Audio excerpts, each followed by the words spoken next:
তো এই মুহূর্তে চট্টগ্রামের কাজীর দেউরিতে আছেন সহকর্মী কমল দে, আর তার সঙ্গে যুক্ত হচ্ছেন চট্টগ্রাম উন্নয়ন কর্তৃপক্ষের সদস্য স্থপতি ফারুক আহমেদ। আমরা সরাসরি চলে যাচ্ছি কমলের কাছে আলোচনায়। একদিকে নগরীতে হাজার হাজার বহুতল ভবন অনিয়ন্ত্রিতভাবে গড়ে উঠছে, অন্যদিকে আবার হাজার হাজার প্লট অব্যবহৃত পড়ে যাচ্ছে বছরের পর বছর। কেন এই নগরীতে সংকট সৃষ্টি হয়েছে সে বিষয়ে আমরা কথা বলবো। যোগ দিচ্ছেন চট্টগ্রাম উন্নয়ন কর্তৃপক্ষের সদস্য আর্কিটেক্ট ফারুক আহমেদ। ফারুক, আপনাকে স্বাগত জানাচ্ছি। একদিকে দেখছি আমরা নগরীতে হাজার হাজার অপরিকল্পিত ভবন, আবার আরেকদিকে দেখছি হাজার হাজার প্লট একদম অবহেলিত পড়ে আছে। আসলে সংকটটা কোথায়? সংকটটা আসলে সুস্থ একটা পরিকল্পনার মাধ্যমে মধ্যে, যেহেতু সুষ্ঠু কোনো পরিকল্পনা ছাড়া কোনো সুফল বয়ে আনে না।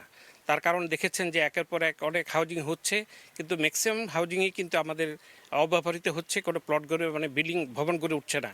যেহেতু সুযোগ সুবিধা যদি সুষ্ঠুভাবে না থাকে তাহলে কোনো পরিকল্পনাই আসলে সাকসেসফুল হয় না। মানে কেন এই প্রকল্প নেওয়া হলো, আবার কেন ভবন উঠছে, আসলে সংকটটা কোথায়? মানে ভবন কেন উঠছে না? ভবন উঠছে না যেহেতু বললাম না, এখানে ফিজিবিলিটি স্টাডি ভালোভাবে করা হয়নি। এখানে পানি আছে কিনা, বিদ্যুৎ আছে কিনা, গ্যাস আছে কিনা, এই সমস্ত কিছু যদি না থাকে, শুধু গদবাঁধা একটা হাউজিং করে দিলেই কিন্তু এটা হাউজিং হয়ে ওঠে না। মানুষকে সেই সুবিধাটা পেতে হবে, ওখানে যাওয়ার সুবিধাটা থাকতে হবে, ওখানে যে সমস্ত আনুষঙ্গিক যে সুবিধাগুলো আছে সেগুলো সব কিছু থাকলেই একটা হাউজিং সাকসেসফুল হয়। আমরা দেখতে পাচ্ছি কর্ণফুলী হাউজিং, যেটা সিরিয়াটা অন্যতম বড় প্রকল্প, শুধুমাত্র পানির কারণে 500-র বেশি প্লটে কোনো বিল্ডিং উঠছে না। তাহলে পানির সংকটটাকে দ্রুত কাটানো যায় না? আপনারা নতুন দায়িত্ব নিয়েছেন সিডিএর, এখন আপনাদের পরিকল্পনাটা কি হবে? এখন অবশ্যই এটা কাটবে। 30 বছরের যে জটটা ছিল ভান্ডাল জুড়িতে, জানেন যে একটা পরিকল্পনা হচ্ছে পানির, যেই ওখান থেকে পানি দেওয়ার একটা ব্যবস্থা হচ্ছে। আমাদের নতুন চেয়ারম্যান আশা করি এই ব্যাপারে পরিকল্পনা গ্রহণ করবেন এবং খুব সহসা উইদিন শর্ট টাইম আমরা আশা করি এই মানুষের দুঃখ কষ্ট এটা দূরীভূত হবে। আচ্ছা, আপনার কর্ণফুলী হাউজিং নিয়ে বলে, এখন যে আমি অনন্য আবাসিকে যাই, সেখানে 1700-র বেশি প্লট এখন পড়ে আছে, চিহ্ন পর্যন্ত নেই। এই যারা ব্যাংক লোন নিয়ে প্লটগুলি কিনেছে তারা ভোগান্তির মধ্যে আছে। তাদের সমস্যা লাগবে, আপনারা কি ব্যবস্থা নেবেন এই নতুন কমিটি চট্টগ্রাম উন্নয়ন কর্তৃপক্ষের? যেটা হলো অনন্য আবাসিক এলাকাটা, দেখেন এখানে অনেক বড় একটা হাউজিং, এখানে বড় একটা হসপিটাল হয়েছে এভার কেয়ার, ওটাকে ঘিরেই কিন্তু অনেক হাউজিং বসত বাড়ি গড়ে ওঠার কথা ছিল। এখানে প্রথমত আছে যে এখানে মাটির একটা সমস্যা আছে, অনেক বড় পাইলিং করতে হবে, এখানে অনেক বেশি পাইলিং। আর দ্বিতীয়ত এই হাউজিংয়ে যাওয়ার জন্য অক্সিজেন মোড় থেকে যদি আমরা রওনা দিই, ওখানে কিন্তু দেখবেন যে একটা বাজার বসে, খুব চিকন একটা রাস্তা। এইখানে যদি যানজট লেগে থাকে খুব সহজে কিন্তু ওই হাউজিংয়ে যাওয়া সম্ভব হয় না। এই কারণেই কিন্তু এটা গড়ে উঠছে না। তাছাড়া সিডিএকে নিজস্ব কিছু পরিকল্পনা গ্রহণ করতে হবে, তার মধ্যে দিয়ে কিন্তু এই হাউজিংটা গড়ে ওঠা সম্ভব। আপনাদের যে নতুন কমিটি চট্টগ্রাম উন্নয়ন কর্তৃপক্ষের ব্যবস্থাপনা যে নতুন কমিটি, আপনারা কি কোনো একইভাবে কোনো হাউজিং দেবেন, না এই যে বিদ্যমান হাউজিংগুলোকে গড়ে তোলার জন্য ব্যবস্থা নেবেন? না, আমরা বলেছি যে নতুন কোনো হাউজিং হবে না, বা হাউজিং কোনো প্রকল্প আর গ্রহণ যাতে না করা হয়, এগুলি পরিকল্পনার মধ্যেই থাকুক। কিন্তু যে সমস্ত হাউজিংগুলি হয়েছে সেগুলি সাকসেসফুল না করা পর্যন্ত অন্য কোনো হাউজিং বর্তমানে নেওয়া হবে না। আগের যে হাউজিং এর মধ্যে আমরা দেখেছি বেশ কিছু প্লট ব্যবস্থাপনার মধ্যে অনিয়ম দুর্নীতি হয়েছে, সে বিষয়ে আপনারা কোনো সিদ্ধান্ত নিচ্ছেন কিনা?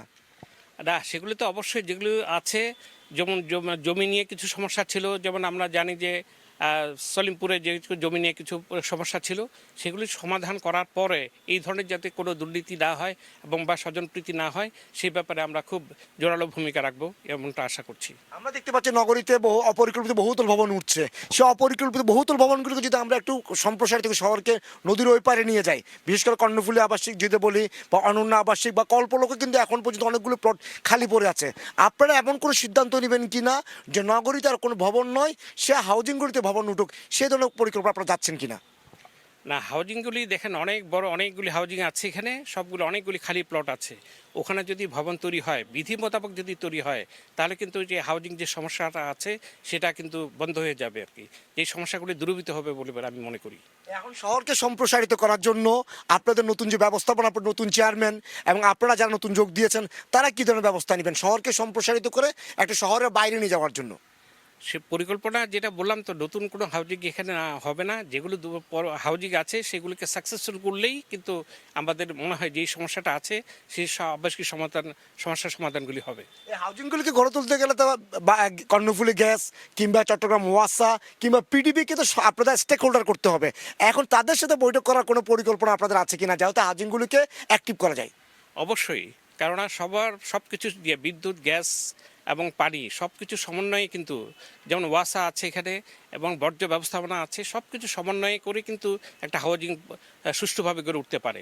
সবার সাথে একটা সমন্বয় যদি হয় তাহলে কিন্তু সুষ্ঠুভাবে হাউজিং করা সম্ভব এবং এই যে হাউজিং সমস্যাটা সেটা সমাধান হওয়া সম্ভব। শেষ প্রশ্ন করবো আপনার কাছে, চট্টগ্রাম উন্নয়ন কর্তৃপক্ষের নতুন সদস্য হিসাবে আপনাদের জনগণকে কি বলে আশ্বস্ত করবেন যারা স্টেক হোল্ডার রয়েছে বা যারা প্লট কিনেছে, তাদেরকে এমন একটা শব্দ বলুন তারা যেন আশ্বস্ত হয় তারা ভবন তুলতে পারবে।